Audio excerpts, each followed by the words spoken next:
In this video, I'm going to be talking a little bit about one of my oldest knives, and I'm calling it the fork and spoon Swiss Army knife because I don't have any indication of who made this. I've tried, not extensively, granted, but I've tried a little bit to figure out what company made this. I don't know if it came officially from Victorinox or some other cheap Chinese knockoff. I don't know. Because this knife was given to me when I was very young. It was a gift from my grandfather. And it was one of the first knives I've ever owned, so it has quite a bit of sentimental value to me. It was the start of a legacy, as it were. Now, this knife is cool for a lot of reasons. But first, before I get into that, you can watch all the way to the end of the video if you want to know why I think this knife is so cool. But for starters, let's talk about the knife itself as far as a practical tool and its usefulness. So the idea here is that you have a Swiss Army knife or a multi-tool. It features a knife blade. I don't have very much information on what type of steel it is. It says, you can read that, rust-free. I don't know if I'm pronouncing that correctly. I've done a little bit of research. Apparently, that is the German word for stainless. Now, there are some knife companies who have used that word to distinguish their steels as a brand. I don't know if this is the case here. I know there have also been several less than scrupulous Chinese knockoff companies that discovered, hey, if we put rust-free on the blade, people buy it. So they like that, and they just stamp it on there. Now, I have no doubts that this is, in fact, a stainless steel. It's not something that's totally crappy, because this was given to me as a child. I was less than 10 when I was given this knife. I don't remember exactly how old I was. And I have done zero maintenance on this knife since that time. I took this to Boy Scout camps. I took it to day camps. It was in the mud. It was in the water. And I have never done anything more than simply wipe it off with a rag if it got dirty.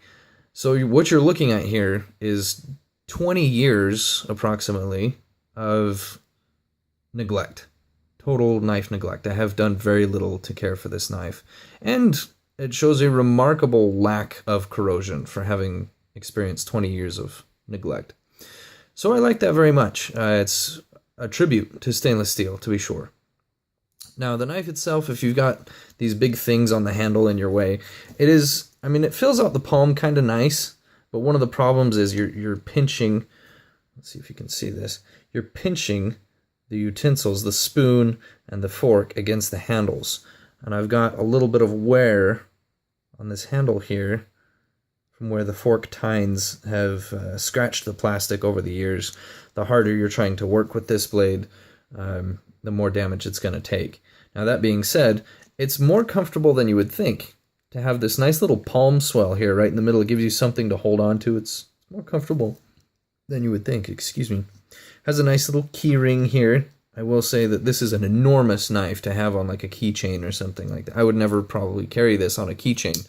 Now, attach it to a bag, use this as like a paracord lanyard or something like that. Sure, very practical in that regard. But I wouldn't want to use this for key ring myself. It has a very crappy, let's see if I can even get this out, very crappy corkscrew. You can see on there, it's not straight, it's not uniform, it's not smooth. I wonder if it'll focus a little bit better on that. This is a terrible corkscrew. Now, granted, I'm not a drinker, I don't really open very many things that have corks, and so I've never really tried it. I'm sure as a Boy Scout I probably tried to work this into a piece of wood in all of my infinite youthful genius. Doesn't work. It has a bottle opener here. Ugh. It is quite stiff. These are all slip joints, by the way. The bottle opener I have used for obviously opening bottles and opening cans. This has worked fairly well to pierce its way into soup cans and whatnot. It works. I mean, it's not...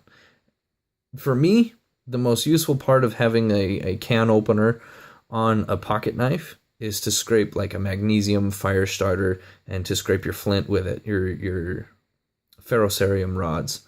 because it works very well and it doesn't damage your knife blade, which you may need to use later. So, bottle opener on there, and this is the trick that the knife does. You fold out the spoon, and you fold out the fork, unfold I should say, and it comes apart. So you can use these two utensils to eat your food with. And I have used this to eat food. I used it the other day at work in the break room to eat my lunch. So it is effective. I have some problems with it. You can see this is as far as the fork will unfold, and it is crooked. And that bothers me just because I think I might be just a little bit anal retentive about this kind of thing. The spoon is a little bit better, still not perfect, still a little bit crooked. One good thing that they did here, and I love this, is that they put the knife blade on the spoon side. Now that I love, because for me, I can hold my food with my fork and use the knife to cut my food. And that's a brilliant idea, because they didn't put the knife blade on the fork side. Then you would have to hold your food with a spoon, and what kind of crazy person does that? So I love that they put the knife on the spoon side. I think that was brilliant. Now, I hold my silverware kind of like I hold a pencil, like this. And it's pretty comfortable if you choke up on it. I mean, considering that this is half a knife handle that you're holding in your hand instead of an actual utensil. But as soon as you start to slide back, my finger slides into the groove there that is made for the fork itself.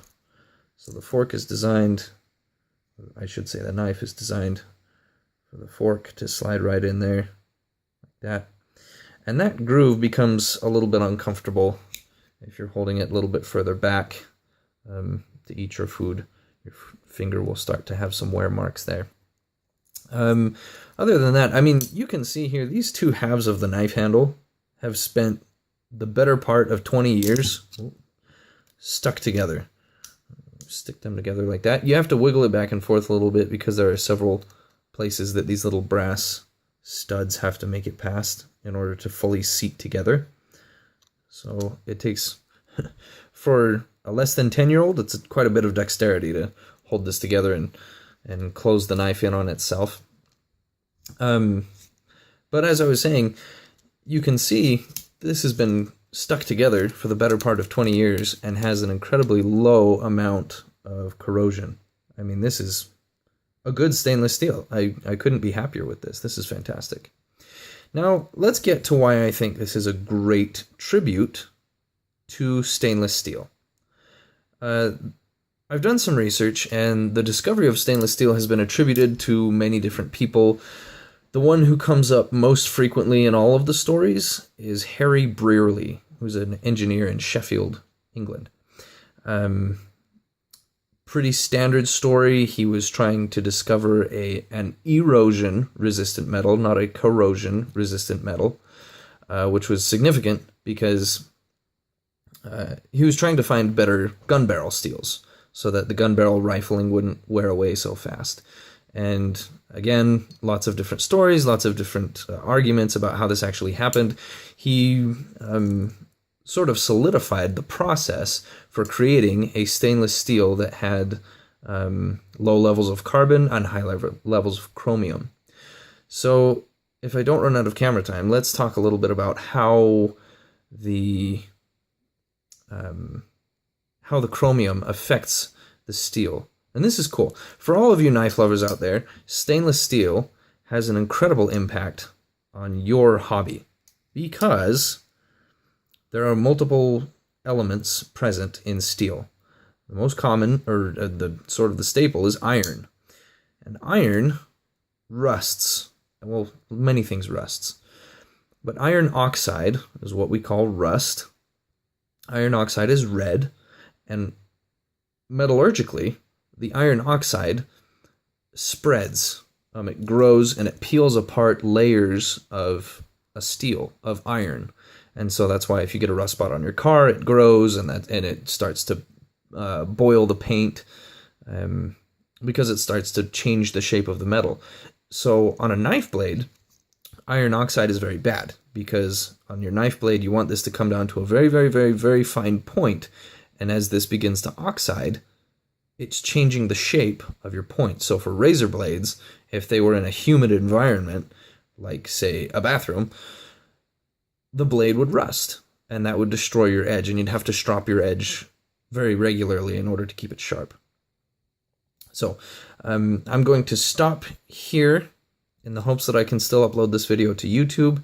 It's probably going to be a little bit too long. I might have to break it down into 2 videos, and I'm going to see if I can post this as is. So this is part 1 of the tribute to stainless steel, and I'll post part 2 in, well, as soon as I can.